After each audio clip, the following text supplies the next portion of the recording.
എൻ്റെ ലൈഫിൽ ഞാൻ കേട്ടിട്ടുള്ള കുറച്ച് കാര്യങ്ങൾ ഞാൻ പറഞ്ഞുതരാം.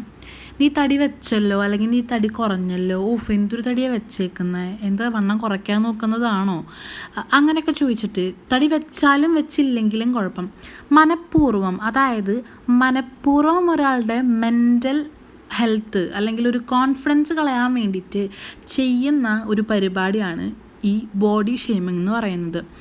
അതിപ്പോൾ നിങ്ങൾ പറഞ്ഞിട്ട് വേണ്ട അവർക്കതറിയാനായിട്ട്. അവർ കണ്ണാടിയിൽ ദിവസം നോക്കുന്നവരായിരിക്കാം. അതുപോലെ തന്നെ ഡ്രസ്സ് ടൈറ്റ് ആകുമ്പോൾ അവർക്ക് മനസ്സിലാവും അവർ തടി വെച്ചിട്ടുണ്ടോ വെച്ചിട്ടില്ലേ എന്നൊക്കെ. സോ നിങ്ങൾ പറഞ്ഞിട്ട് വേണ്ട അവർക്ക് ആ കാര്യങ്ങളൊന്നും അറിയാനായിട്ട്. ഓക്കെ, നിങ്ങൾ എന്താ വിചാരിച്ചു വെച്ചിരിക്കുന്നത്, ലൈക്ക് നിങ്ങൾ പറഞ്ഞാലാണ് അവർക്കത് അറിയുള്ളൂ, അതുവരെ അവർ വണ്ണം വെച്ച കാര്യം അറിയാണ്ടിരിക്കുകയാണ് എന്ന് വിചാരിച്ചിട്ടാണെങ്കിൽ നിങ്ങൾക്കത് തെറ്റി. സോ എല്ലാവരും നമ്മുടെ ലോകത്തിൽ എല്ലാവരും ഒരേ ഹൈറ്റും ഒരേ വണ്ണമായിട്ട് ഇരുന്ന് കഴിഞ്ഞ് കഴിഞ്ഞാൽ ലോകം അത്രയ്ക്ക് ഇൻകംപ്ലീറ്റ് ആണല്ലേ. തടി കുറയ്ക്കാനോ കൂട്ടാനോ ആഗ്രഹം ഉണ്ടെങ്കിൽ അവരത് കൂട്ടിക്കോളും, കുറച്ചോളും. നിങ്ങൾ മനഃപൂർവ്വം ആരും മെൻ്റലി ഇതുപോലെ തളർത്താതിരിക്കുക, അവരുടെ കോൺഫിഡൻസ് കളയാതിരിക്കുക. ഇപ്പോൾ അവർ തിരിച്ച് ചോദിക്കുകയാണ് നിങ്ങൾക്ക് എന്താ കുഴപ്പം, അല്ലെങ്കിൽ it's none of your business എന്ന് പറഞ്ഞു കഴിഞ്ഞാൽ നിങ്ങൾക്ക് അവിടെ ഒന്നും പറയാനില്ല. സോ പണ്ടത്തെ പോലെയല്ല, ഇപ്പോഴത്തെ പെൺകുട്ടികളായാലും ആൺകുട്ടികളായാലും തിരിച്ച് നല്ല മറുപടി പറയുന്ന ആൾക്കാരാണ്.